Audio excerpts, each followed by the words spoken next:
వారు ఏం చేయాలంట? ఆ విధంగా ప్రకటించేవారే ప్రభు యొక్క బలలో చేయివేసేవారుగా ఉండాలి. మనలో చాలామంది కూడా బలలో చేయివేస్తాం, ఆరాధన చేస్తాం, బలలో చేయివేస్తాం, అర్పణలు అర్పిస్తాం, కానుకలు దేవునికి. కానీ మనం ఎక్కడ నమ్మకంగా ఉండము చెప్పండి? ఎక్కడ నమ్మకంగా ఉండం? గట్టిగా చెప్పాలా? ఎక్కడ నమ్మకంగా ఉండమంటే సువార్త ప్రకటించట్లో నమ్మకంగా ఉన్నాం. కాబట్టి విశ్వాసికి ఇవ్వబడిన భారములన్నింటిలో ప్రాముఖ్యమైనది సువార్త. ప్రార్థన, ఆరాధన, వీటితో పాటు ఏముంటుంది? సువార్త. నీ పవిత్రమైన జీవితము అది కామన్. కాబట్టి విశ్వాసికి 3 స్థలాలు: దేవుని ఇల్లు, తన ఇల్లు, తను పనిచేసే స్థలము, ఉద్యోగ స్థలము, కాలేజో, స్కూలో అయి ఉంటుంది. ఈ 3 ట్రయాంగులర్ సిరీస్, ఈ 3 తిరగాలంతే, రొటేషన్ ఉండాలి. అంతేగాని వేరు చోట్ల కనపడకూడదు. రూతు గ్రంథం 2వ అధ్యాయం ఏమంటుంది ఆమె? నా కుమారి వేరు పొలంలో బోయజ్ కూడా కనబడకపోవటం, నువ్వు వేరు పొలంలోకి వెళ్ళొద్దని ఆయన చెప్పాడు. నయోమి ఏమందంటే వేరే చోట నువ్వు కనబడకపోవటమే మంచిది. సరే, ఇప్పుడు దేవుని ప్రజలైన వారు, బలలో చేవేసేవారు, ప్రభు యొక్క విందులోనికి ప్రవేశిస్తున్న మనము బలలో చేవేసే వారంగా ఉండాలి. ఆయన ఆహారాన్ని తినాలి. నా శరీరము నిజమైన ఆహారము, నా రక్తం నిజమైన పానం. ప్రభు బల్ల ద్వారా మనకు ఏమర్థమవుతుందంటే ఆయనే నాకు సమస్తములో సమస్తం, ఆయనే నాకు సర్వం, ఆయనే నా సంతృప్తి. There is no another satisfaction to me. నాకు మరొకటి లోకంలో సంతృప్తి కలిగించేది లేదు. నా ప్రభువే నాకు. అవునంటారా కాదంటారా? నేను నా ప్రభు రాకడ కొరకై సిద్ధపడుతున్నాను. నా ప్రభు కొరకు నేను ఎంత క్రయమైనా చెల్లిస్తా. ఆయనే నాకు సమస్తం, ఆయన తప్ప వేరొకటి లేదు. ఇలాంటి భావాలతో మనం చేయి చూపిస్తాం. అందుకొరకై ఆ విధంగా దేవుని యొక్క బలలో చేవేయాలా, దేవునిలో మనం ఎదగాలి. దేవుని యొక్క బల్ల అనేది రొట్టె ఒకటే. మనం అందరం ఎన్ని కులాలైనా, ఎన్ని మతాల నుంచి వచ్చినా, ఎన్ని ప్రాంతాల నుంచి వచ్చినా అందరము ఏక శరీరం, ఏక ఆత్మ, ఏక తాత్పర్యం కదండి. ఒకటే మనస్సు, ఒకటే తాత్పర్యం, ఒకటే బాప్తిసం, ఒకటే ఆత్మ, ఒకటే సంఘం, సార్వత్రిక సంఘం. నీలో భేదాలు ఉన్నాయి, మనలో భేదాలు ఉన్నాయి. నాకుంది భేదం, కానీ దేవుల్లో లేదు. అందును బట్టి మనం ఏం జ్ఞాపకం పెట్టుకోవాలి అని అంటే, దేవుని ప్రజలంగా ఆత్మీయ జీవితాల్లో ఎల్లప్పుడూ కూడా మనము దేవునిలో నిలిచి ఉండేవారంగా ఉండాలి. అందును బట్టి బలలో చేయివేస్తున్నాం. బలలో చేయివేసేవారు ఆత్మీయంగా విజయవంతులైన వారు, ఎదిగేవారు, ప్రభువులో నిలిచి ఉండేవారుగా ఉన్నవారు మాత్రమే బలలో చేయివేయాలి. ప్రార్థన చేయని వారు, ఆరాధించని వారు, సువార్త ప్రకటించని వారు, ప్రభువుకు సాక్షులుగా ఉండని వారు, ప్రవర్తనలో తప్పిపోయిన వారు, మందిరాన్ని సరిగా రానివారు బలలో చేయివేయకూడదు. వేటి ద్వారా ఉపయోగము లేదు. మీరు శిక్షావిధి కలుగుటకే తిని త్రాగుచున్నారు. కాబట్టి మనం తినేది శిక్ష కొరకు కాదు, కానీ సిద్ధపాటు కొరకు. మనం బలలో చేయివేస్తున్నామంటే అర్థం ఏంటి? సిద్ధపాటు కొరకు. సిద్ధపడుతూ చేయివేస్తున్నాం, చేయివేస్తూ సిద్ధపడుతున్నాం. కాబట్టి ప్రభు బల్ల అంటే ప్రభు శరీరాన్ని మనము తాకటమే. కాబట్టి విరిగిపోయిన బల్ల, విరవబడే బల్ల ఎవరి కొరకు అంటే చెప్పండి. విరవబడే బల్ల ఎవరి కొరకు? విరిగిన బల్ల ఎవరి కొరకు? విరిగిన నలిగిన యేసయ్య దేహం ఎవరి కొరకు? చెప్పండి, ఎవరి కొరకు? గట్టి చెప్పాల. చెప్తే ఏమంటాడో మీకు కూడా తెలుసు, కానీ మళ్ళీ ఆయన ఏం చెప్తాడు, మనమే చెప్తే ఆయన ఏమంటాడు? విరిగిపోయిన బల్ల ఎవరికంటే విరిగిపోయిన వారికి. ఎవరికి? విరవబడిన వారి కొరకై విరిగిన బల్ల. నువ్వు విరిగిపోతే లోకానికి, శరీరానికి, ఆశలు, కోరికలకు, గర్వానికి, అహంకారము, అతిశయము, స్వాతిశయము, అసూయ, ద్వేషం, పగ, కలహం, కక్ష, లోకం, లోకతత్వం, ఓల్లీనెస్ అంటారు కదా, వాటికి నువ్వు విరిగిపోతే నువ్వు దేనిలో చేయవేయవచ్చు? ప్రభు బలలో చేయ. ఈ దినాల ప్రభు బలలో చేవేసేవారు సువార్తకు రావటంలా. కనీసం వీధిలో నిలబడి ప్రార్థన చేస్తే సిగ్గుపడుతున్నారు. కొంతమంది ప్రొసెషన్ తీసామనుకో ఆదివారం, కొంచెం దూరం వచ్చి ఎటువంటి జారుకుంటున్నారు. మధ్య దాకా సగం మంది, ఆ చివరి దాకా ఇంకా కొంచెం తగ్గిపోతారు. తిరిగి మందిరానికి వచ్చేసరికి సియోను పాటలు సంతోషముగా పాడుచు సీయోను వెళ్ళదు అనేసరికి 10-15 మంది మిగులుతున్నారు. మిగతా వాళ్ళందరూ ఏమవుతున్నారు? గాయబ్, ఇట్స్ గాన్ అన్నట్టు పోయారు ఎవరింటికి వాళ్ళు. కాబట్టి ఈ రోజుల్లో ప్రభువుకు సాక్షులుగా ఉండటం చాలా అరుదుగా ఉంది. సరే, ప్రభువుకు సాక్షులుగా ఉండాలి, ప్రభువులో జీవించే వారంగా ఉండాలి, ప్రభువులో ఫలించే వారంగా ఉండాలి. దేవుని ఉద్దేశం ఏమిటి? విశ్వాసి రక్షించబడిన తర్వాత ప్రభు బల్లో చేయవేయాలి. అయితే ప్రభు బల్లో చేయవేసేటప్పుడు ప్రభు యొక్క ఉద్దేశం మనపక్షంగా ఏమైనది? యోహాను సువార్త 15-16 వచ్చిన ఒకరు చదవండి.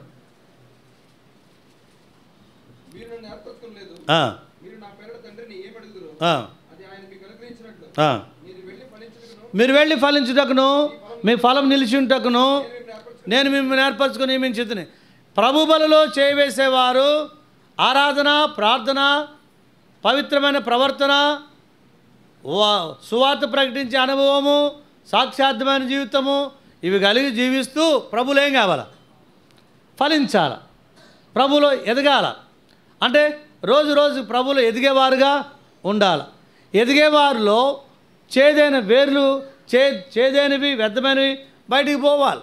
కాబట్టి నువ్వు దేవుల్లో ఎదగాలి. కాబట్టి బైబిల్ ప్రకారము ఇప్పుడు ఈరోజు మనము ప్రభు బల్లో చేయడానికి వచ్చాం. ప్రభు ఆయా ప్రాంతాల నుంచి మనం పోగు చేశాడు, విమోచించుకున్నాడు. ఆయన మన పక్షంగా చేసిన కార్యాలు కోకొల్లలు. అయితే వాటిని జ్ఞాపకం చేసుకొని ఉండాలి. ప్రభు బల్ల ఎప్పుడు కూడా ప్రభు శిలువ కార్యాన్ని జ్ఞాపకం చేస్తుంది. ఒక మిలిటరీ ఆఫీసర్ అనుకుంటారు, సైనికుడు తింటూ ఏడుస్తున్నాడు. ఎప్పుడు మధ్యాహ్నం లంచ్ బాక్స్ తీసుకొని ఓపెన్ చేసి తింటూ, మరి మిలిటరీలో లంచ్ బాక్స్ కాదు, మిలిటరీలో పెట్టారు కూర. మిలిటరీలో ఎక్కువ ఏం పెడతారు? ఆలుగడ్డ, క్యాబేజీ, కాలీఫ్లవర్ అటు సైడ్ అవి పెడతారు ఎక్కువ. ఈ ఆలుగడ్డ కూర తింటే వాడు ఏడ్చాడు.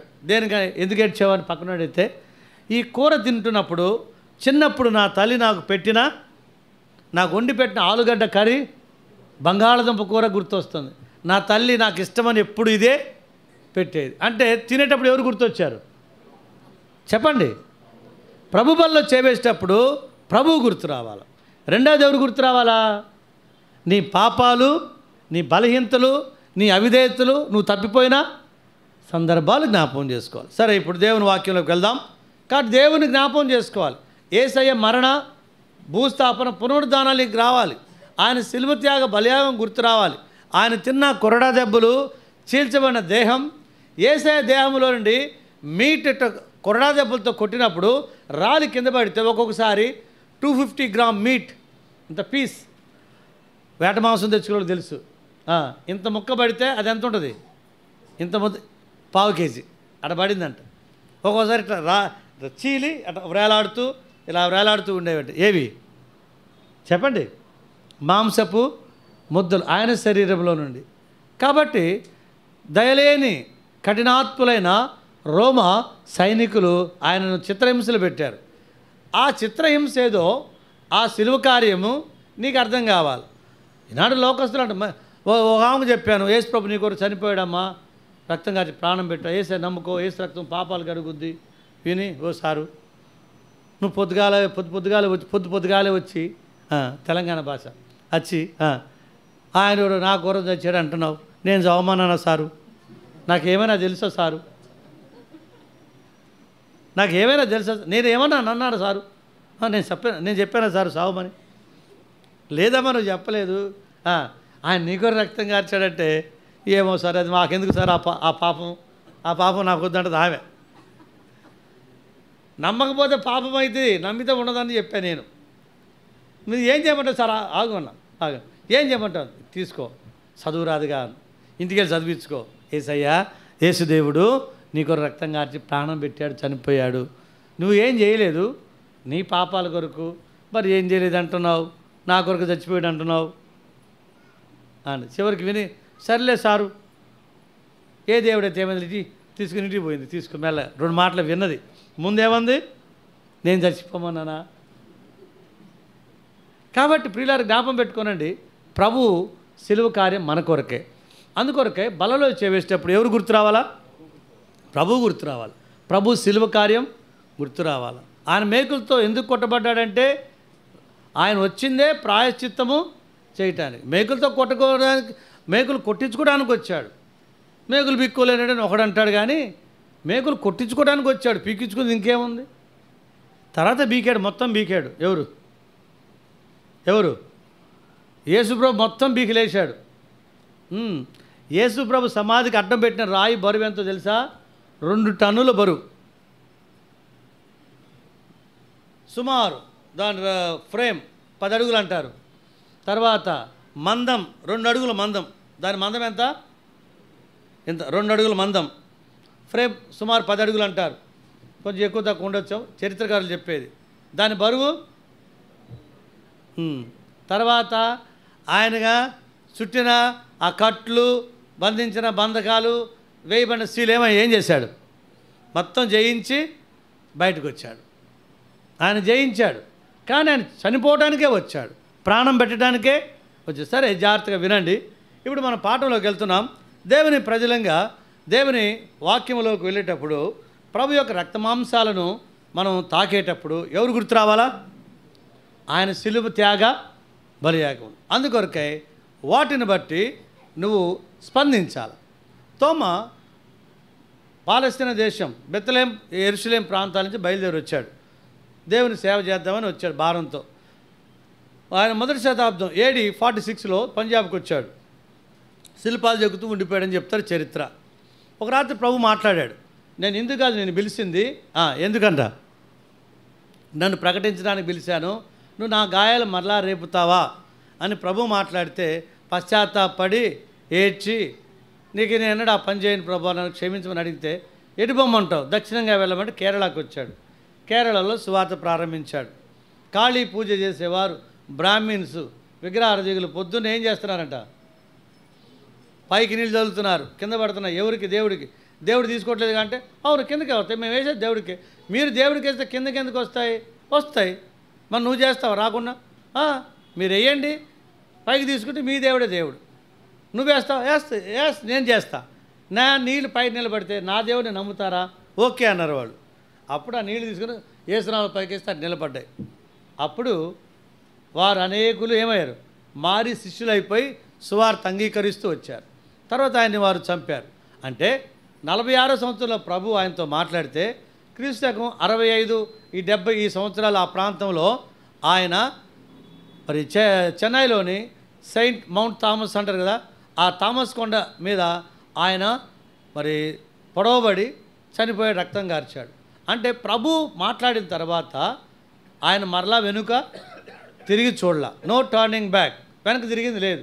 ప్రాణం పెట్టాడు, శిష్యులు సమకూర్చాడు, ప్రాణం పెట్టి వెళ్ళిపోయాడు. ఈరోజు భారతదేశంలో ఇంతమంది క్రైస్తవులు ఉన్నారు అంటే ఎవరు కారణం? తోమా గారి రక్తం చెందింది. తర్వాత ఇంకెంతోమంది అపోస్తలులు, క్రైస్తవులు, సేవకులు, పెద్దలు, పరిశుద్ధులు, పరిచారకులు, ఎంతోమంది సండే స్కూల్ టీచర్స్, ఎంతోమంది రక్తాలు చిందించారు. పిల్లల కొరకు దెబ్బలు తిన్న సండే స్కూల్ టీచర్స్ కూడా ఉన్నారు. క్రయాలు, క్రైస్తవ జీవితం అనేది ఒక క్రయం చెల్లించేది.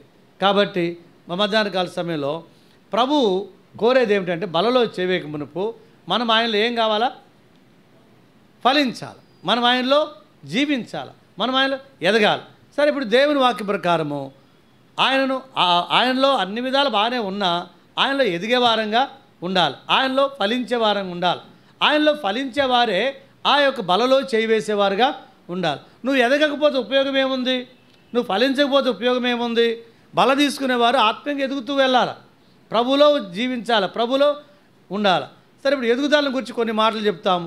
సంఘం రోజు రోజుకి మన మందిరం పేరన్నా షాలేం ప్రార్థనా మందిరం. షాలేం అంటే సలాం అంటే అర్థం ఏంటి? సమాధానం. కాబట్టి షాలేం ప్రార్థనా మందిరంలో ఉన్న మీరు కూడా ఎదిగేవారుగా ఉండాలి. కాబట్టి ఎదగాలంటే ఏం చేయాలి అనేది ఇప్పుడు మనం చూస్తాం. మీరు వెళ్ళి ఫలించుటకు మీ ఫలము, ఎందుకంటే ఫలములు లేకుండా ప్రభువును కలుసుకోలేం. పరమగీతము 4:16 song of Solomon 4th chapter verse 16. నా ప్రియుడు తన ఉద్యానవనం నాకు వేయించాను గాక, తనకిష్టమైన ఫలములను అతడు భుజించును గాక. తర్వాత ఫిలిప్పి పత్రిక, Philippians 1st chapter verse 9, 10, 11 11th వర్స్లో ఏముంటుందంటే క్రీస్తు దినమునకు నీతి ఫలములు అంటాడు. కాబట్టి ఇప్పుడు ప్రభు మధ్యాకాశంకి వచ్చినప్పుడు ఏముండాలి మనలో చెప్పండి? ఫలాలు ఫలించే అనుభవం ఉండాలి, ఫలం ఫలించాలి. కాబట్టి ఇప్పుడు దేవుని ఉద్దేశం ఏమిటి? ఆదికాండం నుండి ప్రకటన గ్రంథం వరకు ఉద్దేశం, దేవుని ఉద్దేశం మనం ఫలించాలి. ఆదికాండం 1వ అధ్యాయం 28వ వచనం, మీరు ఫలించి అభివృద్ధి పొంది విస్తరించి భూమిని నిండించి దానిని లోపల. మళ్ళీ రెండోసారి ఎక్కడ దీవించాడు? ఎక్కడ దీవించాడు రెండోసారి? సెకండ్ టైం గట్టిగా చెప్పాలా? ఆదికాండం 9వ అధ్యాయం నోవా కుటుంబాన్ని ఆస్వాదించాడు. తర్వాత ఆదికాండం 12వ అధ్యాయం అబ్రహామును ఆస్వాదించాడు. దేవుని ఉద్దేశం అదే. కానీ బైబిల్లో మరి ఆయా కాలాల్లో దేవుడు కోరిన విధానంలో ఫలించలా. ఆదికాండం నుండి ప్రకటన గ్రంథం వరకు చూస్తే ఫలించలా. ప్రకటన 22:11 ఏమన్నాడు? అన్యాయస్తుడిని చదవండి. ప్రకటన 22:11 త్వర ఒకరు బైబిల్ చదువుతారు, రెడీగా ఉండండి. అన్యాయస్తుడు అన్యాయస్తుడు కూడా నేము, అపవిత్రుడు అపవిత్రుడిగా ఉండనేము, నీతిమంతుడు నీతిమంతుడే, పరిశుద్ధుడు పరిశుద్ధుడా.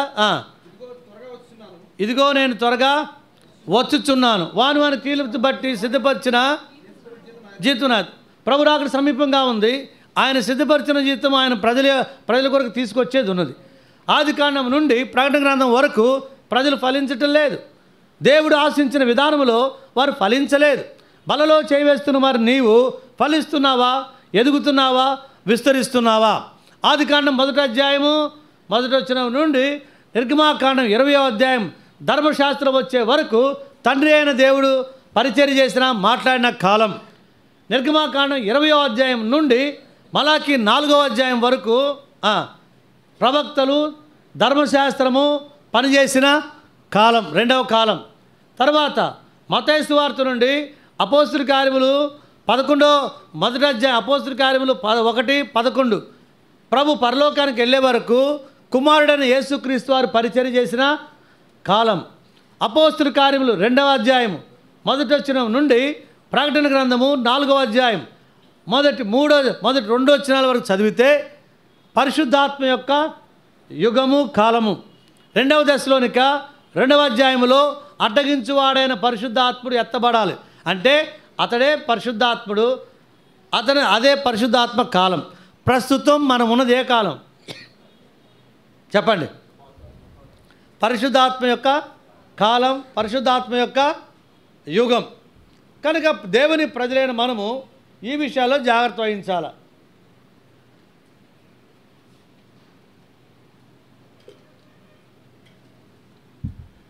పరిశుద్ధాత్మ యొక్క యుగంలో ప్రస్తుతం మనం ఉన్నాం. ఈ యుగం అది బైబిల్లో 4 డెబ్బది వారాలు ఉన్నాయి. వాటిలో చివరి 70 వారంలో మనం ఉన్నాం. చివరి 70 వారంలో కూడా 69 వారాలు అయిపోయినాయి. యేసు ప్రభు మరణించే మెస్సయ్య చనిపోయే సమయానికే, మెస్సయ్య నిర్మూలమయ్యే సమయానికి 69 వారాలు. 1వ 70 వారం, 2వ 70 వారం, 3వ 70 వారం అయిపోయింది, ఓవర్. 4వ 70 వారం కూడా 69 వారాలు ఓవర్ అయిపోయినాయి. 4వ 70 వారంలో ఇప్పుడు ఏ వారం జరగాల? 7th, 4th, 70th వీక్ అనేది స్టార్ట్ కావాలి. ప్రతి వీక్ అంటే ప్రతి వారానికి 7 సంవత్సరాలు ఉంటాయి.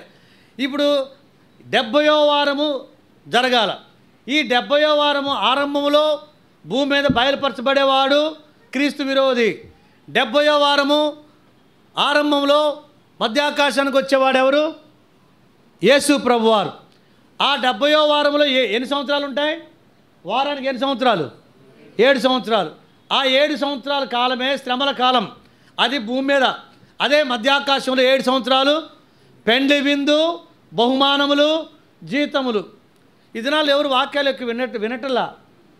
మేము 1.5 అవర్, 1 అవర్ 45 మినిట్స్, 2 అవర్స్ కూడా విన్నాం వాక్యం. బాగా జాగ్రత్తగా వినాలి. జోడన్ గారు కాదు, లిమిట్లెస్ వాస్తవమే. అరవిందం అన్న ఒకసారి పంజాబ్లో 4 గంటలు చెప్పాడంట. ఎంతసేపు చెప్పాడు అరవిందం గారు? మధ్యలో ఒకసారి బ్రేక్ ఇచ్చాడంట.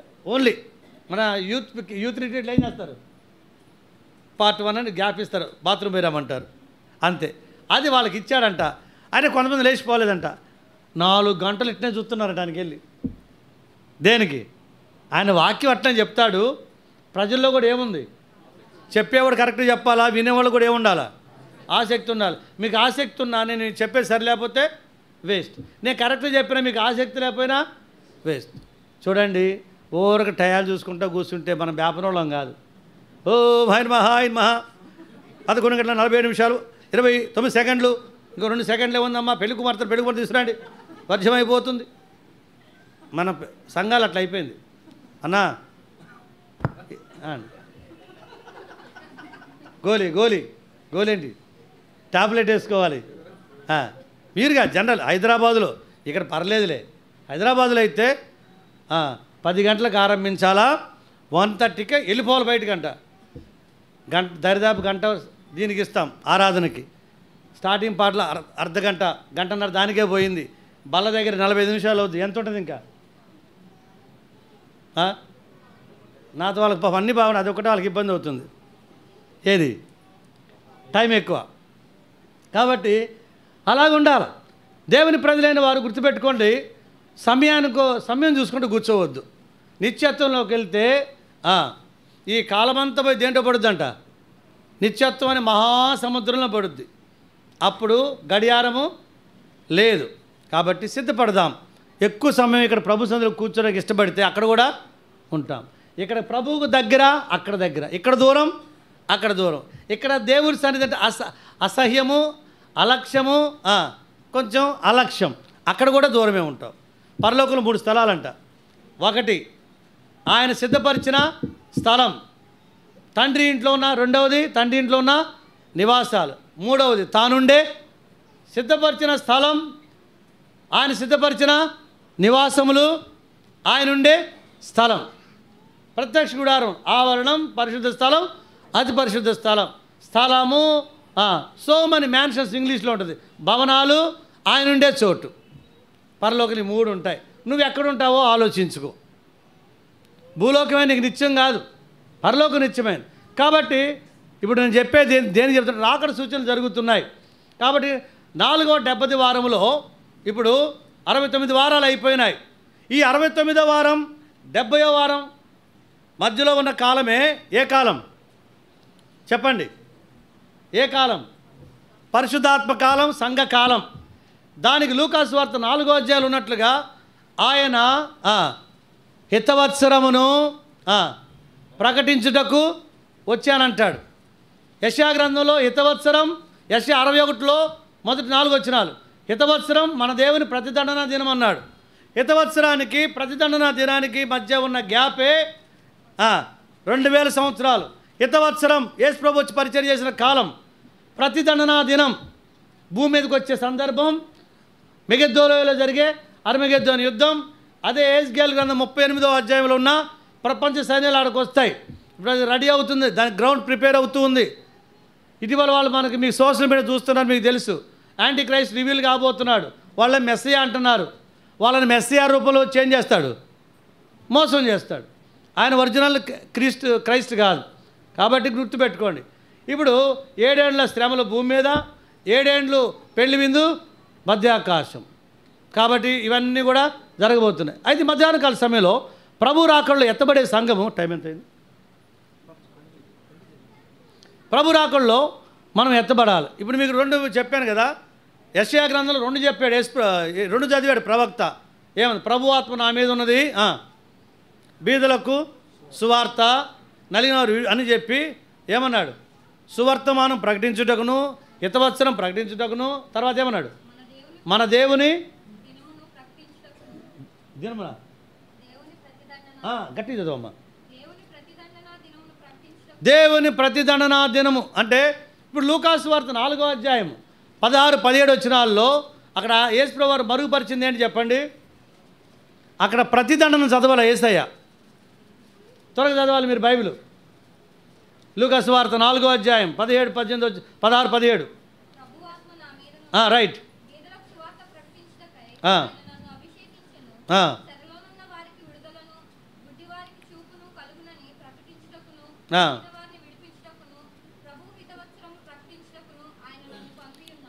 ఏది మరుగు చేశాడన్న ఫిలిప్ అన్న ప్రతిదండన అది చదివి ఉంటే ఇప్పుడు మన దాకా వచ్చేది కాదు, అప్పుడే నాశనం అయ్యేది. ఆయన చదవలేదు. ఏం చేశాడు? ప్రవక్త ద్వారా ఆయన ప్రవచింపజేశాడు కానీ ఆ హితవత్సరం చెప్పాడు కానీ ప్రతిదండన మరుగు చేశాడు. ప్రతిదండన ఎప్పుడంటే మెగిద్దోలో జరిగే యుద్ధం ద్వారా తర్వాత యుద్ధం. కాబట్టి దాన్నే యెహోవా దినము అంటారు. ఏమంటారు? తీర్పు దినం, యెహోవా దినం. బైబిల్లో రకరకాల దినాలు ఉన్నాయి. వాటిలో విశ్రాంతి దినము, యెహోవా దినము, క్రీస్తు రక్షణ దినము, క్రీస్తు దినము, విమర్శ దినము, ఇలాంటి దినాలు రకరకాలుగా ఉన్నాయి. యెహోవా దినము అని పాత నిబంధనలో ప్రవక్తలు ప్రవచించినప్పుడు రెండవ రాకడలో రెండవ భాగం భూమి మీదకి వచ్చే సందర్భాన్ని వాళ్ళు ప్రవచించారు. ఆ రాకడను గురించి సుమారు 1500 పర్యాయములు బైబిల్లో ఉంది. అది మీరు గుర్తుపెట్టుకోండి. యేసు ప్రభు రెండవ రాకడలో మొదటి భాగం మధ్యాకాశానికి వస్తాడు. దాని ర్యాప్చర్ అన్నారు. సంఘం ఎత్తబడే సందర్భం. భూమి మీదకి వచ్చేది రెవల్యూషన్, ప్రత్యక్షత. భూమి మీద మధ్యాకాశంకి వచ్చే సందర్భం గురించి పాత నిబంధన భక్తులకు తెలియదు, బయలుపరచబడాల. ఎఫెసీ 3వ అధ్యాయం 3, 4, 5 వచనాల్లో ఈ సంగతులు ఉన్నాయి. తర్వాత ఆ రాకడను గురించి ప్రకటించినప్పుడు ఎఫెసీలో అక్కడ ఆయన చెప్పాడు. అయితే ఆ రాకడ గురించి ప్రకటిస్తూ ఆయన మరి కొత్త నిబంధనలో సుమారు 315 పర్యాయములు ఉంది. యేసు ప్రభు రెండవ రాకడలో మొదటి భాగాన్ని గురించి 315 పర్యాయములు ఇదావిధంలో చెప్పే విషయాలు. తర్వాత రెండవ భాగం భూమి మీదకి వచ్చే దాన్ని గురించి ఇప్పుడు పాత నిబంధన కొత్త నిబంధన మొత్తం కలిపితే ఎన్ని వందల సార్లు? సుమారు 1500 పర్యాయములు రాయబడింది. కాబట్టి బైబిల్లో 35,000 వచనాలు ఉన్నా 33,000 వచనాలు యేసు ప్రభువుని గురించిన సందర్భాలే ఉన్నాయి. కాబట్టి ఈ మధ్యాహ్న కాల సమయంలో రాకడ చాలా సమీపంగా ఉంది. ఆ ముద్రలు విప్పబడిపోయే సమయం కూడా ఆసన్నమైంది. కాబట్టి సంఘం ఎత్తబడుట తోడనే 7 ముద్రలు విప్పబడతాయి. మొదటి 3.5 సంవత్సరాల శ్రమల కాలంలో 7 ముద్రలు, 7 బూరలు ఊదబడతాయి. చివరి 3.5 సంవత్సరాల మహాశ్రమల కాలంలో 7 ఉగ్రతా పాత్రలు వరుసగా భూమి మీద కుమ్మరించబడతాయి. ఇది మీరు జ్ఞాపకం పెట్టుకోనండి. దానియేలు గ్రంథము మత్తయి సువార్తలో 24వ అధ్యాయము, దానియేలు గ్రంథము, ఇలా మనం ప్రకటన గ్రంథం చూస్తే అవన్నీ ఉన్నాయి. ప్రకటన 1వ అధ్యాయం నుండి 11వ అధ్యాయం వరకు శ్రమల కాలం. ప్రకటన 12వ అధ్యాయం నుండి 18వ అధ్యాయం వరకు మహాశ్రమలు భూమి మీద జరిగే ఈ సంభవాలు ఉన్నాయి. 19వ అధ్యాయంలో సంఘముతో పెండ్లి కుమార్తె వధువుతో వరుడు భూమి మీదకి వచ్చే సందర్భం, మెగిద్దోలో యుద్ధం. అప్పుడే ఈ ప్రపంచంలో ఉన్న ఈ గోగు మాగోగు కానీ ఇంకా అరబ్ దేశాలు 57 అరబ్ దేశాలు, హిందూ దేశం, ఇంకా చైనా, ఇంకా ఇతర దేశాలు కొన్ని ఉన్నాయి, కమ్యూనిస్టు దేశాలు.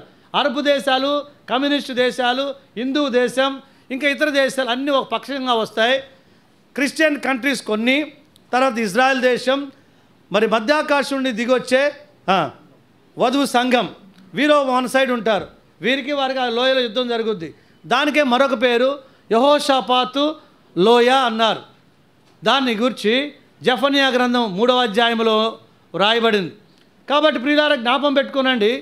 జకర్యా గ్రంథము మరి 14వ అధ్యాయం 4, 5, 6 వచనాల్లో ఈ సందర్భం ఉంది. ఆయన మధ్యాకాశం నుండి సంఘంతో దిగి వచ్చి ఆయన ఒలివ కొండ మీద కాలు పెట్టి లోపలికి వెళ్తాడు. ఇది మేము ఇప్పుడు చెప్పేది కాదు. 93, 94, 92, 93, 94, 95 ఆ ఇయర్స్లోనే చెప్పాం. ఇవి అప్పుడు అవసరం లేకుండా ఇప్పుడు ఎప్పుడు దొరుకుతాయో అనుకున్నారు. ఇప్పుడు అవసరమైంది. సమయం ఆసన్నమైంది, సమయం లేదు. Get ready to meet your lord. ఆమోసు గ్రంథం 4:12 మీ దేవుని సన్నిధిని కనబట్టుకై మీరు సిద్ధపడి. ఇంకో మాట ఇంగ్లీష్లో ఏముందంటే ప్రిపేర్ టు మీట్ దై గాడ్. తెలుగులో కనబట్టుకని ఉంటే ఇంగ్లీష్లో ఏముంది? కలుసుకోవడానికి అని ఉంటుంది. కాబట్టి ప్రభువుని కలుసుకోవడానికి సిద్ధపడదాం. ప్రభువుని కలుసుకునే వారు ఎవరంటే మధ్యాకాశానికి ప్రభు వచ్చేటప్పుడు నీతి ఫలములతో కలుసుకోవాలి. ఈనాడు నీతి ఫలాలతో ప్రభువుని ఎదుర్కోవాలి. కానీ నువ్వు నీతి ఫలాలు ఫలిస్తున్నావా లేదా? ఫలము ఫలింపని వాడు రాకడని గురించి ఆశించొద్దు. జాగ్రత్తగా వినండి. నువ్వు ఫలించే జీవితం నీళ్ళు లేకపోతే దేని ఆశ పెట్టుకోవద్దు. రాకడ మీద ఆశ పెట్టుకోవద్దు. రాకడ మీద ఆశ పెట్టుకున్నాడు ఫలించాలా? లోకం మీద ఆశ పెట్టుకోవద్దు. రాకడ మీద ఆశ ఉంటే లోకం మీద ఉండదు. లోకం మీద ఉన్నవాడికి రాకడ మీద చెప్పండి ఉండదు. సరే, కాబట్టి ఇప్పుడు మనం ఏం చేయాలా? బైబిల్లో 4 కాలాలు చెప్పే కదా. ఈ 4 కాలాల్లో తండ్రి అయిన దేవుడు ఆశించిన ఫలాలు రాలా. 3 రకాల ద్రాక్షవల్లులు, 3 రకాల ద్రాక్షవల్లులు. ఏమేమి ద్రాక్షవల్లులు? ద్వితీయోపదేశకాండం 32:32 సొదొమ ద్రాక్షవల్లి, వెర్రి ద్రాక్షవల్లి, అన్యులకు సాదృశ్యం. యెషయా గ్రంథం 5వ అధ్యాయం మొదటి 5 వచనాలు, యూదులకు సాదృశ్యమైన ద్రాక్షవల్లి, కారు ద్రాక్షవల్లి. తిరిగి యోహాను సువార్త 15వ అధ్యాయము మొదటి 10 వచనాలు మనం చదివితే, మొదటి 8 వచనాలు చదివితే అది నేను నిజమైన ద్రాక్షవల్లి, నా తండ్రి వ్యవసాయకుడు, మీరు బహుగా ఫలించటం వలన నా తండ్రి మయంపరచబడు. కాబట్టి ఫలాలు ఉన్నాయి. బైబిల్లో సుమారు 30 రకాల ఫలాలు ఉన్నాయి. ఆత్మఫలము, నీతి ఫలము, చందా ఫలము, శరీర ఫలము, కారు ఫలము, కాని ఫలము, చెడ్డ ఫలము, మంచి ఫలము, ప్రవర్తనా ఫలము, చందా ఫలము, ఇలా చాలా ఫలాలు ఉన్నాయి బైబిల్లో. మీరు తర్వాత జ్ఞాపకం పెట్టుకోనండి. అయితే ఇప్పుడు ఆ విషయం ఏమిటంటే, దేవుని ప్రజలైన వారు ఆత్మీయంగా ఏం కావాలంటే ఫలాలు ఫలించాలి. ఫ్రూట్ బేరింగ్, ఫలం ఫలించాలి. రాకడలో ఎత్తబడాలంటే ఈరోజు ప్రేమ విందులో మనం ప్రభు యొక్క విందులోకి వెళ్తున్నాం అంటే నేను సిద్ధపడ్డాను రాకడికి. రాకడ సిద్ధపడే వ్యక్తి లోకం మీద టెంపరీగా ఉంటుంది మనసు, దాని మీద పూర్తి మనసు పెట్టుకోండి. మేము చిన్నప్పుడు అందరూ ప్రభు వస్తాడు పోతామని తాటాకుల ఇళ్ళల్లో, రేలుగడ్డిళ్ళల్లో, పెంకుటిళ్ళల్లో ఉన్నారు. ఇప్పుడు అందరూ ఏం చేస్తున్నారు? చాలా స్ట్రాంగ్ బిల్డింగ్స్ కడుతున్నారు. యాంటీలినియా అంబానీ ఇల్లు ఎంత? 10,000 కోట్లతో. అది రేపు 1000 ఏళ్ల పరిపాలన ఎవరికి లక్కో చూడాలా, వాడే ఉండడు. అగ్రిప్ప గారు మద్రాసులో పెద్ద బిల్డింగ్ కడుతుంటే దగ్గరికి వెళ్ళాడంట. అగ్రిప్ప గారు బ్రదర్ అండ్ ఫెలోషిప్ భక్సింగ్ గారితో మొదటి దినాలు కలిసి ఉన్నాయన. బాగా కట్టరా అన్నాడంట. ఒక దేవుని సేవకుడు చెప్పాడు. ఎందుకు సార్ అన్నాడంట. బాగా గట్టిగా చాలా కాలం రావాలి, అది మేమే నెక్స్ట్ దాంట్లోకి వచ్చేది అన్నాడంట. ఏమన్నాడు? ఆ ఇంటోడు ఒప్పుకుంటాడా? 1000 ఏళ్ల పరిపాలన మాకేరా దేవుడు ఇచ్చేది, బాగా కట్టు అన్నాడంట. వాళ్ళ నిరీక్షణ అలాంటిది. కాబట్టి ప్రియులారా జ్ఞాపకం పెట్టుకున్నాను. ఇప్పుడు దేవుని ప్రజలైన వారు ఫలించాలా, విశ్వాసం ఫలించాలంటే ఒక చెట్టు ఎదగాలి. చెట్టు ఎదగాల, విత్తనం వేయబడి మొగ్గగా రావాలా, తర్వాత చెట్టుగా ఎదగాల, తర్వాత ఫలాలు ఫలించాలా. చెట్టు ఎదగాలంటే ఏముండాలంటే 4 లేక 5 విషయాలు చెప్పుకుంటా, ఎక్కువ చెప్పండి, మీకు తెలుసు. మీకు చెప్పండి. సైన్స్ ప్రకారం మొక్క ఎదగాలంటే ఏం కావాలి?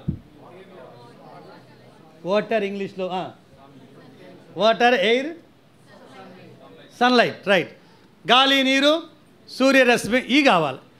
ఇవి ఉంటే మొక్క ఏమవుద్ది? బయటకు వస్తుంది.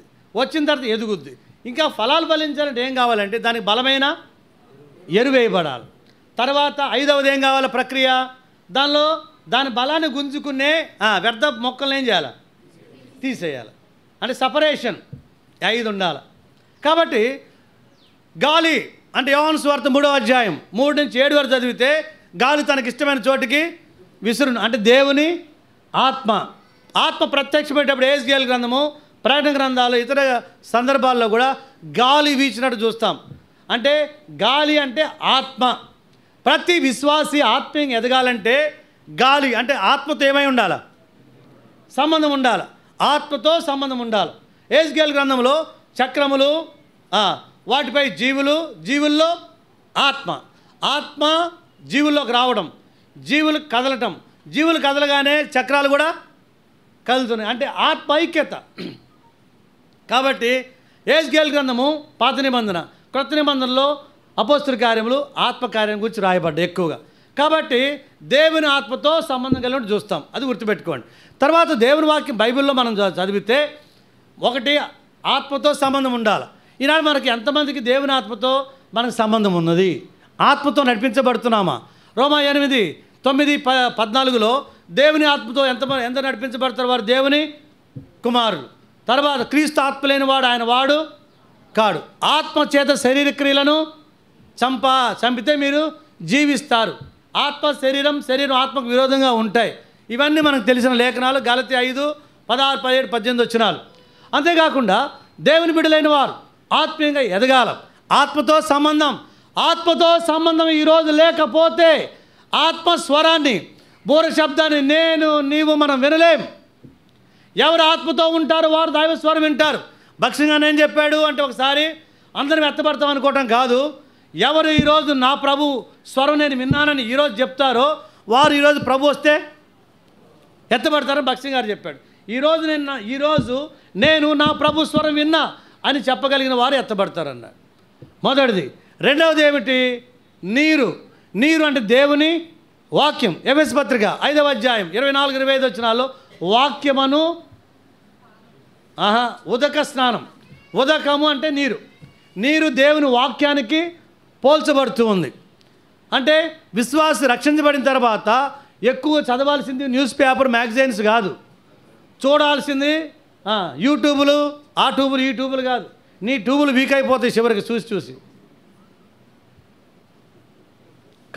కంటి ట్యూబులు, ఒంట్లో ట్యూబులన్నీ వీక్ అవుతాయి. అవి చూస్తున్నాం. ఏమి చూడాలి? అవి చూడండి. వాక్యం మీద దృష్టి పెట్టండి. మేము చిన్న రక్షించబడిన కొత్తలు బాగా వాక్యం విన్నాం. అప్పుడు విన్నది ఇప్పుడు మా మనసులో ఉంది ఎక్కువ. కాబట్టి ప్రియులారా జ్ఞాపకం పెట్టుకోనండి, మనము వాక్యాన్ని వినాల, వాక్యాన్ని చదవాల, వాక్యాన్ని రాసుకోవాలి. 1 time writing better than 10 times reading. అది నాకు జరిగింది తెలుసా. విన్నాను, రాసుకున్నాను, ప్రతిదీ కూడా రాసుకునేవాడిని. ఎవరు చెప్పినా వినేది, రాసుకునేది. విమర్శించేవాడిని కాదు. వాళ్ళ గురించి నాకు అవసరం లేదు. నీవు కూడా నేర్చుకోవాలంటే విమర్శ చేయవద్దు, నేర్చుకో, వాక్యం విను. Rightly dividing the word of God అంటారు. దేవుని వాక్యాన్ని సరిగా విభజించాలంటే నువ్వు వినాలా, తెలుసుకోవాలా. నీకు తెలిసిందే కాదు, వినాలి. వినుటలో నువ్వు ఎంత సమయం గడుపుతున్నావు? చెడు వింటున్నావా, చెడు చూస్తున్నావా, మంచి చూస్తున్నావా, మంచి వింటున్నావా? వాక్యముతో సంబంధం విశ్వాసికి. బెరయా వారు వాక్యం ఆ విధంగా ఉందా లేదా పరిశోధించారు. రెండవది. మూడవది ఏమిటి? సూర్యరశ్మి అంటే శ్రమలు, కష్టాలు, పరీక్ష, పరిశోధన, నిందలు ఇవన్నీ విశ్వాసికి వస్తాయి. అర్థమైందా? ఈ నిందలు, అవమానాలు, శ్రమలు ప్రభు సేవలో, ప్రభు సువార్తలో, ప్రభు కొరకై జీవించేటప్పుడు భర్త ద్వారా, భార్య ద్వారా, బంధువుల ద్వారా, సంఘము ద్వారా, ఇతరుల ద్వారా రకరకాలుగా లోకంలో యోహాను సువార్త 16:33 లోకంలో మీకు శ్రమ కలుగును. లోకంలో శ్రమలు వస్తాయి. నువ్వు బతికితే, నెమ్మదిగా బతికితే 70-80కి ఎగిరైపోతావు. 70లో 60కి ఆరిపోయినట్టుంటుంది వ్యవహారం. 70 అంటే డేంజరే. 80లో ఏ గ్యారంటీ లేదంట. అందరూ ఇక పోరాదా అన్నట్టు చూస్తారంట. ఎప్పుడు చెప్పండమ్మా, ముసలోళ్ళు బాధపడబాకండి. ఎప్పుడు పోద్దారా, పోతే ఆ కృతజ్ఞత కూడికే ఎప్పుడు ముగించుకుంటామా అన్నట్టు చూస్తారు. కాబట్టి ఊరు బొమ్మంటుంది, పాడి రమ్మంటుందంట. పాడి రమ్మని పిలుస్తారా, ఎక్కంటుందంట. ఊరేమో ఇక పో సాల్లే, పళ్ళు పోయినాయి, కళ్ళు పోయినాయి.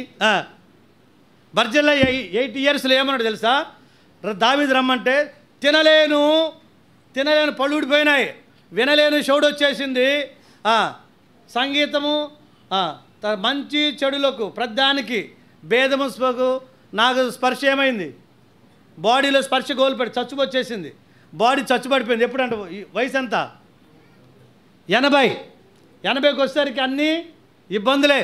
వినలేడు, తినలేడు, స్పర్శించలేడు, ఏమి లేదు. అదొక చప్పని జీవితం. 20, 30, 40, 50 వరకు రుచికరమైన జీవితం. తర్వాత నిస్సారమైంది, చప్పగా ఉంటుంది. కాబట్టి ఏదైనా వదిన వెళ్ళిపోవాల్సిందే. కానీ ప్రభు కొరకే శ్రమపడు, ప్రభు కొరకు జీవించు, వాక్యాన్ని ప్రకటించు. మూడవదిగా దేవుని యొక్క నామములో ఏం కావాలి మనము? శ్రమలు, పరీక్ష, పరిశోధనలు. సులమితి ఎండలో పడింది, ప్రియుడేం వదిలిపెట్టలా. నువ్వు ఎండలోకి పోతే, నువ్వు శ్రమల్లో ఉంటే, కష్టాల్లో ఉంటే, అందరూ తృణీకరిస్తే దేవుడేం విడిచిపెట్టాడు. దేవుడు నీతో ఉంటాడు, నీతో కూడా ఉండవచ్చు. వాడు నీ దేవుడేనా? యెహోవా విడివడు, ఎడబాడు. 31:6 ద్వితీయోపదేశకాండం, హెబ్రీ 13:5-6 వచనాలు. కానీ విడివడు. 48వ కీర్తన 14వ వచనం, మరణం వరకు తోడు ఉంటాడు. మత్తయి సువార్త 28:20 యుగ సమాప్తి సదాకాలము. వాడు ఒక పోటు పొడిస్తే, ఒక తూట పడితే పోతాం, అయిపోద్ది. అక్కడ స్టార్ట్ అవుద్ది నిత్యత్వం. డోంట్ వరీ, బీ హ్యాపీ అని అంటాం. కానీ ఆ పరిస్థితి వచ్చినప్పుడు భయపడతాం. మేము కూడా భయపడవా? మనుషులం, we're all human being. Fear is natural style, natural fear అనేది. అయితే దేవుని మీద గురి పెడదాం. మూడవది ఏముందంట? ఎండకు కూడా ఏం కావాలా? ఎండ తగిలిన అనుభవం ఉండాలి. శ్రమల ద్వారా సృష్టికర్తను సంపూర్ణం చేస్తాం. శ్రమ, ఓర్పు, పరీక్ష నిరీక్షణ కలజేయని తెలుసుకొని శ్రమలయందే అతిశయపడదుము. రోమపత్రిక 5వ అధ్యాయం 3, 4, 5 వచనాలు. నాలుగవది, చెట్టుకు ఎరువేస్తే బలంగా ఎదుగుద్ది. ఎరువు అనేది ప్రత్యేక కూడికలు, స్పెషల్ మీటింగ్స్, ప్రత్యేకమైన వాక్యం. స్థానిక సంఘంలో సేవకులు చెప్తారు మామూలు. అయితే ప్రత్యేకంగా అప్పుడప్పుడు వచ్చి వాక్యం చెప్తే ఎక్కువ మంది వచ్చి వింటూ ఉంటారు. స్థానిక సేవకులు చెప్తూ ఉంటే వినాలా, ప్రత్యేకంగా చెప్తే కూడా వినాలి. ఈ ఎరువు అనేది బలం. అలాగే ఎక్కువ వాక్యం ప్రత్యేకంగా వినుట ద్వారా కూడా మనం బలపరచబడతాం. ఐదవది ఏమిటి? వాక్యం ఎక్కువసేపు వినండి, భయపడబాకండి. ఐదవది ఏమిటి అంటే ఆ చెట్టు చుట్టూ ఏం తీయాలా? కలుపు తీయాలి. మొక్కలు ఆంధ్రాలో పొలాలు ఏం చేస్తారు ఎక్కువ చెప్పండి? ప్రతి స్థలంలో మనకెళ్ళి ఎక్కువ కలుపు తీస్తారు అందరూ. అంటే వ్యర్థ పదార్థాలు చేదైనవి తీసేయాలి, లేదా దీనికి ఎఫెక్ట్ వచ్చింది. విశ్వాసిగా నువ్వు కనుక వ్యర్థమైనవి తీసేసుకోకపోతే నీ ద్వారా చాలా నష్టం ఉంటుంది, డ్యామేజ్ ఉంటుంది దేవుని సంఘానికి, పరిచర్యకు. ఎలా చెప్పగలం అంటే చేదైన వేర్లు పడితే చెట్టులో ఉన్న మాధుర్యం పోతుంది. ఎబ్రోన్లో 93లో మేము జామకాయలు తిన్నాం. అదే చెట్టు చాలా స్వీట్గా ఉంది. నెక్స్ట్ ఇయర్ పోయి తింటే చేదు వచ్చేసింది. 94లో, 93లో ఏముందన్న తీయగా ఉంది. 94కి వచ్చేసరికి చేదైన వేరు. ఎందుకు చేదైన కాయలను చూస్తే అది రెండు పంగలు ఇలా పోతాయి, వై జంక్షన్ లాగా ఉంటుంది. ఇక్కడ పడింది ఒక ఏరు, ఇదేందా అని గిల్లి చూస్తే ఇంత పెద్ద మొక్క వచ్చింది చెట్టులోనే, దాని అని చూస్తే చాలా చేదు ఉంది. దీని వేర్లు జామ చెట్టులో కాండంలోకి వెళ్ళిపోయి ఆ చెట్టు అందరికి ఏమైంది? చేదు చేసేసి. సంఘాల్లో కూడా ఈ చేదు బీజాలు నాటేవాళ్ళు చాలా ప్రమాదకారులు. సంఘాల్లో చేదైన వేర్లు ఉంటాయి. ఈ చేదు దిగిపోతే చాలా కష్టం. కొంతమంది ఎందుకు వస్తారో మందిరాలు తెలియదు, ఎందుకు ఉంటారో తెలియదు. కొంతమంది కేవలం చేదు విషయాన్ని నూరిపోయడానికే ఉంటారు. వాళ్ళు ఇట్లా, వీళ్ళు ఇట్లా, సేవకుడు ఇట్లా, ఎవరు బాగున్నారు, ఎంత ఏముందిలే, అక్కడ ఏం జరుగుతుందిలే, ఆ డబ్బులు ఏం చెప్తారో మనకు తెలియదు. డబ్బులు ఎందుకు నీకు? పరలోకాన్ని మమ్మల్ని చెప్తే డబ్బులు ఏమవుతున్నాయో, ఎవరైనా తినిపోతున్నారో. ఒక ఆయన అన్నాడు, బుట్టలు వస్తున్నాయి లోపలికి, బయటికి పోతున్నాయి, ఎవరు ఎంత తింటున్నారు అంటాడు. నేను నన్ను కూడా తినరాదా అన్న. వానికి రాకడ మీద లేదు, దేవుడి మీద లేదు. దేని మీద ఉంది వాని? భువమహోడు. ఆంధ్ర భాషలో ఏమంటారు? భువమహోడు, బోకొట్టుడు. వాడు తింటున్నాడు, ఈడు తింటున్నాడు. ఇదే ఓ రోజు వచ్చింది, ప్రార్థన చేశారు, ఇల్లు అమ్ముకుని పోయాడు, ఎటో పోయాడు, అప్పులు ఎక్కువై. ఇప్పుడు ఎవరు చెప్తాడు రోజు? నేను సంఘ పెద్దలకు మీకు చెప్తున్నా, జాగ్రత్తగా వినండి, తట్టలు వస్తాయి, బయటికి పోతున్నాయి, ఏమైతున్నా మనకు తెలియట్లేదు అన్నాడు. తమ్ముడు, అది బెదరకెత్తారు, తీసుకుపోతారు, నీకెందుకు నాకెందుకు? మీరు ఆలోచించాలా. దేవుడు ఎందుకో నన్ను మందిరం పక్కనే పెట్టాడు, ఇటు గూడాచారి. అరే అరే అరే, ఓ జనం వచ్చింది, కొడుకు క్యారెక్టర్లెస్. వాళ్ళు మందిరంలోకి వచ్చి అనిల్ కొడుకుని మందిరంలో కొట్టారు. ఎక్కడ కొట్టారు? వాడు కొడుకుని వాడు కాసుకోవడం వాడి చేత కాదు, కానీ ఎవరి మీద పెట్టాడు? స్కానింగ్ సెంటరు, మెయిన్ గేటు, సేవకుడిల్లు. ఇటు తిప్పుతున్నాడు. ఇడిపోయి వేరే పిల్లకి ఏదో చేశాడు, వాళ్ళు వచ్చి మందిరంలోనే జబర్దస్త్ బాధారు. సొంత తోటను కాసుకోలేదు సులభితి కదా. మన పిల్లల్ని కాసుకోవట్లా, మన కుటుంబాలను కాసుకోవట్లా, ఓరక మందిరం మీద, సేవకుడి మీద. పాయింట్అవుట్ చేయొచ్చు, ఆయనకు 2 కళ్ళు ఉన్నాయి, నాకు 2 కళ్ళు ఉన్నాయి, మీకు ఎన్ని కళ్ళు ఉన్నాయి? 100 వస్తే 200, 200 వస్తే 400 కళ్ళు. వ్యర్థమైన వాటి మీద పెట్టబాకండి. ఇవన్నీ చేదు, వ్యర్థమైన విషయాలు, అసూయలు, పగలు, ద్వేషాలు. అంతేకాదు దేవునికి బైబిల్ ఏముంది? హెబ్రీ పత్రిక 12వ అధ్యాయం 15వ వచనంలో చేదైన వేరు మనసుట వలన సహోదరులకు ఏమవుతారంట? కలవరపరచబడతారంట. ఈ చేదుని కనుక మనం ఏరకపోతే, చెత్త వ్యర్థమైన వాటిని ఏరకపోతే, చెట్టు పాదిలో నుండి చెట్టుకి మనుగడికే ఏమవుద్ది? చెట్టు మనుగడికే ఇబ్బంది. సంఘంలో వ్యర్థమైన వాళ్ళని, ఈ వ్యర్థమైన సంగతులు తీసుకొచ్చే వాళ్ళు కట్ చేయకపోతే సంఘం యొక్క పరిచర్యకి ఏమవుతారు? మనుగడకు, పరిచర్యకు చాలా ఆటంకం వాళ్ళు. ఇదినాలు చాలామంది ఇట్లనే ఉన్నారు. ఎందుకు రక్షించబడ్డారో తెలియదు, ఎందుకు మందిరాలకు వస్తారో తెలియదు, తన ఇంట్లో ఏం జరిగేది అతనికి తెలియదు, మందిరం మీద మాత్రం నిఘా పెడతాడు. నీ ఇంట్లో ఏం జరుగుతుందో నీకు తెలియదు. ఇక్కడైతే అందరు లెక్కలు చెప్పాలి నీకు. ఒక ఆయన నేను ఒక లెక్కలు చెప్పాలన్నాడు. వాళ్ళ ఆయన భార్య షాపు పోయి వచ్చింది. ఎంత అయిందంటే, మూసుకొని కూర్చోయింది నీకు చెప్పేది అంది. భార్య ఏమంది ఆయన్ని? చెప్పండి, లైవ్లో చెప్తున్నా ఫ్యాక్ట్స్ ఇవన్నీ. మూసుకొని కూర్చోండి. మందిరంలోకి వస్తే హీరో, అదంతా వచ్చింది, ఇదేమైంది, అరే ఎవరవయ్యా నువ్వు, ఎందుకు రక్షించబడ్డావు, ఎందుకు వస్తున్నావు మందిరానికి? ఇట్లా గడిబిళ్ళు చేసుకొని హిట్ అయితే ఉంటారు, ఫట్ అయితే వేరే భోజనానికి పోతారు. ఈ లేలికి 4 పోగేసుకొని ఇంకొక సంఘం పెట్టుకునేవాళ్ళు కొంతమంది. దేవుని సేవకులు నడిపింపు లేదు. హెబ్రోన్ సావాసం ఇప్పుడు హెబ్రోన్ సావాసం కాదు, మోసం అది. భక్సింగ్ గారు ఆరంభించిన టైపు వేరు, ఇప్పుడున్నది వేరు, మారిపోయింది అంతా. ఒకప్పుడు సేవకుడు, పెద్దలు, పరిచారకులు, సంఘం. ఇప్పుడు అట్ట కాదు, పెద్దలు, పరిచారకులు, సేవకులు, సంఘం, తర్వాత సేవకుడు అంట. మాకు సేవకుడు కాదు, సంఘం ముఖ్యం అన్నాడు ఒకడు హెబ్రోన్ పెద్ద సేవకుల్లో. ఎవరు కావాలంటే ఆయనకి? వినండి ఎట్లుందో. భక్సింగ్ గారి విజన్ కాదు ఇది, జహోషామ విజన్, పిలుపు గారి క్రమం ఇది, భక్సింగ్ గారి క్రమం కాదు. ఆ మాయలో ఉన్నాం మనం. ఏ మాయలో? భక్సింగ్ గారి సావాసం అనే మాయలో ఉన్నాం. అదే పేరు కానీ తెచ్చిపెట్టింది వేరే, చేదైన వేరులు తెచ్చి నాటారు. ఆ విషం వ్యాపించింది. అందుకే సేవకులు నిద్రపోట్ల నెమ్మదిగా, పెద్దలు నిద్రపోట్ల, విశ్వాసులు, సంఘాలు ఎవరికి నెమ్మది లేదు. అర్థమైందా మీకు? కాబట్టి ప్రియులారా జ్ఞాపకం పెట్టుకోనండి, చేదైన వేరు మొలవద్దు. చేదైనవంటే అనవసరమైనవి, అవి ఫలించేవి కాదు, ఫలానికి పనికొచ్చేవి కాదు. విశ్వాసకి ఏదైతే అవసరం లేదో దాన్ని ఏం చేయాలి? తీసిపారేయాలి.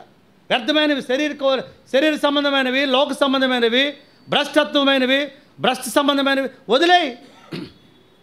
అది నీ పని కాదు.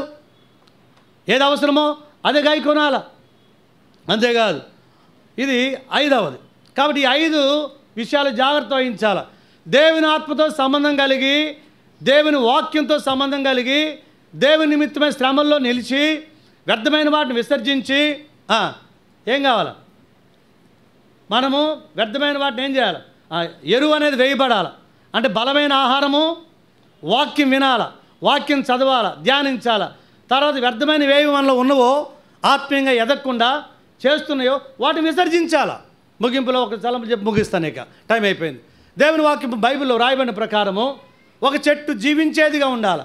జీవించే చెట్టులో ఏమొస్తాయి అంటే ఫ్రూట్ అనేది వస్తుంది. ఒక దైవజనుడు చెప్పిన సంగతులు మీకు చెప్పి ముగిస్తా. లివింగ్ ఇన్ 5 సీక్రెట్స్ అనే ఒక పుస్తకంలో ఆయన రాస్తాడు. జీవించుటలో గల 5 రహస్యాలు.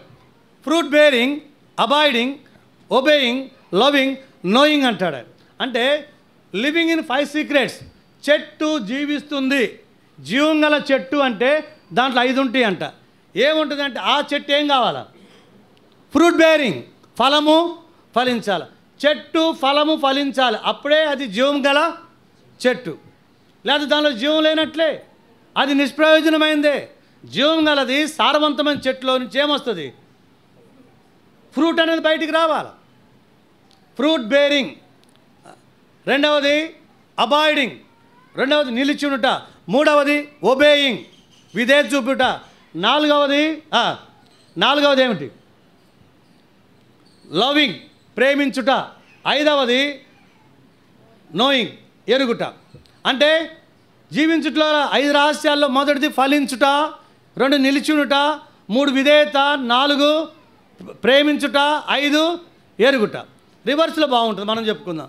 దేవుని ఎరిగితే దేవుని ప్రేమిస్తావు, ప్రేమిస్తే విధేయత చూపిస్తావు.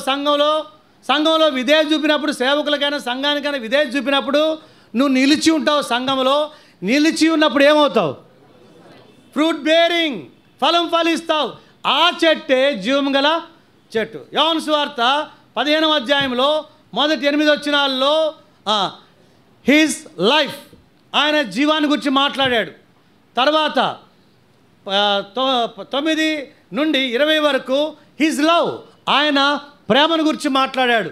తర్వాత 20 నుంచి చివరి వరకు హిజ్ నేమ్, ఆయన నామాన్ని గురించి మాట్లాడాడు. His life, his love, his name. ఆయన జీవం, ఆయన ప్రేమ, ఆయన నామంలో నిలిచి ఉండాలని చెప్పాడు. మనం ఎందులో నిలిచి ఉన్నాం? బలలో చేవేక మునుపు మనల్ని మనం ఏం చేసుకోవాలి? ఒకసారి పరీక్షించుకోవాలి, పరిశీలన చేసుకోవాలి. ఫలము ఫలిస్తున్నామా అంటే 4టితో సంబంధం ఉండాలి. ఏంటవి? గాలి, నీరు, సూర్యరశ్మి, ఎరువు. ఈ 4 పడితే 5వది ఇంకో పని చేయాలి. ఏం చేయాలా? ఏది కలుపు మొక్కలు, ఏది వ్యర్థమైంది ఉంటుంది అది చూపుల్లో, తలంపుల్లో, ఆలోచనల్లో, మాటల్లో, ప్రవర్తనలో, ఉద్దేశాల్లో, ఇంట్లో, ఒంట్లో ఎక్కడైనా అపవిత్రత ఏది ఉందో, పనికిరానిది ఏది ఉందో దాన్ని ఏం చేయాలి? దాన్నే చేదేని వేరని, ఆ చేదేని వేరుని తీసేసుకోవాలి. తీసేసుకొని విశ్వాసి దేవునిలో ఏం కావాలి? ఎదగాలి. ఈ ఎదిగిన వారి కొరకే ప్రభు వస్తాడు. ఇర్మియా 49:1 ఓ చక్కని మాట అంటాడు. ఇర్మియా 49:1 ఏమి ఎఫ్రాయిమునకు కుమారుడు లేడా? ఇర్మియా 49:1 చదవండి.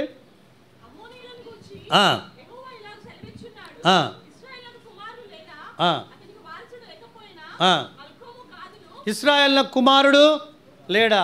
కుమారుడు అంటే ఎదిగినోడు. అంటే ఎదిగినోళ్ళు లేరా? సంఘాల్లో ఎదిగినోళ్ళు ఉండాలా, ఎదిగిన వారంగా ఉండాలా, ఎదిగే వారంగా, విస్తరించే వారంగా, ఫలించే వారంగా, ఆత్మీయంగా విశాలపరచబడిన వారంగా మనం ఉండాలి, ఫలించే వారంగా ఉండాలి. ఈరోజు ఫలిస్తున్నామా అంటే లేదు. ఫలించే వారికి ఉండే రహస్యాలు ఏమిటంటే దేవుని వాక్యం బైబిల్లో రాయబడిన ప్రకారం యెషయా గ్రంథం 5వ అధ్యాయము 24-25 వచనాల్లో వారు ధర్మశాస్త్రాన్ని తృణీకరించి ఇశ్రాయేలు పరిశుద్ధ దేవుని వాక్కు తృణీకరించారు, నిర్లక్ష్య పెట్టారంట. వారి వేరేమైంది? కుళ్ళిపోయింది. నిర్లక్ష్యం, అలక్ష్యం, లెక్కలేనితనం విశ్వాసంలో ఉంటే ఆత్మీయంగా ఏమవుతాం? ఎదగలేం. ఏర్లు కుళ్ళిపోతే చెట్టు ఎదిగేది, ఫలాలు ఎదగదు, ఫలం లేదు. నీలో తృణీకారం, నిర్లక్ష్యం, అవిధేయత ఉంటే ఎదగవు. అంతేకాదు యెషయా గ్రంథం 37వ అధ్యాయం 30-31లో యూదావారి వేరు కిందికి, వేరు దాన్ని మీదికి ఎదిగి ఫలించు. అంటే కిందకి వెళ్లకుండా వేరు పైకి, వేరు కిందకి వెళ్ళకుండా చెట్టు పైకి రాదు. అంటే తగ్గింపు జీవితం. విశ్వాసి ఎదగాలంటే దేవుళ్ళు ఏం కావాలా? తగ్గింపు జీవితం ఉండాలా. ప్రతిదానికి అలగటం, గొడవ పెట్టుకోవటం, కొట్లాడటం, అలగటం, మాట్లాడటము, ఎదురాడటం ఇవన్నీ ఉండకూడదు. వినాలా, విశ్వాసం ఉంచాలా, విధేయత వెళ్ళిపోతూ ఉండాలా. అందుకొరకై ప్రభు లోకంలో మనం ఏం చేశాడు? మీరు వెళ్ళి ఫలించుటకు, చెప్పండి, మీ ఫలం నిలిచి ఉంటకు నేను ఏర్పరచుకున్నాను. మూడవ తలం ముగిస్తాయి. ఇక్కడ మనలో ఉండకూడదు ఏంటో తెలుసా? గర్వం, అహంకారం, అతిశయం, నేను, ఇవన్నీ పోవాలి. ఇర్మియా గ్రంథం 48వ అధ్యాయం 29-32 వరకు చదివితే అక్కడ సిబ్మా ద్రాక్షవల్లి ఎండిపోయింది, నీ వేసవి కాల ఫలముల మీద పాడు చేయవాడు పడ్డాడు అన్నాడు. మోయాబు దేశంలో నాన్ స్టాప్, ఎప్పుడు సీజనే కానీ అన్ సీజను లేదు. వేసవి కాలంలో కూడా ఫలాలు వస్తాయి. మరి ఎందుకు వేసవి కాలంలో ఫలాలు వచ్చే మోయాబులో ఎండిపోయింది? అక్కడ ఎప్పుడు ఫలాలు ఉంటాయనే యూదా బెత్లెహేము నుండి నయోమి ఎలీమెలెకు వెళ్ళి. మరి ఎందుకు అంటే చదవండి 29:48.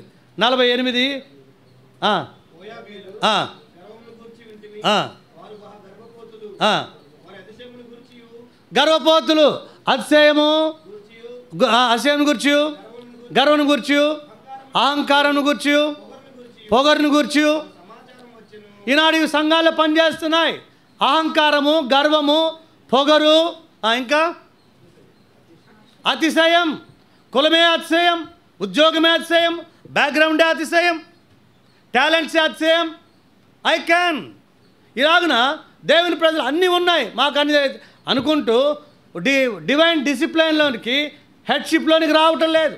సేవకుల మీద తిరుగుబాటు, పెద్దల మీద తిరుగుబాటు, సంఘం మీద తిరుగుబాటు, నేర్చుకోవట్లా. ఏమంటే మోయాబీల నైజమే గర్వం, అహంకారం.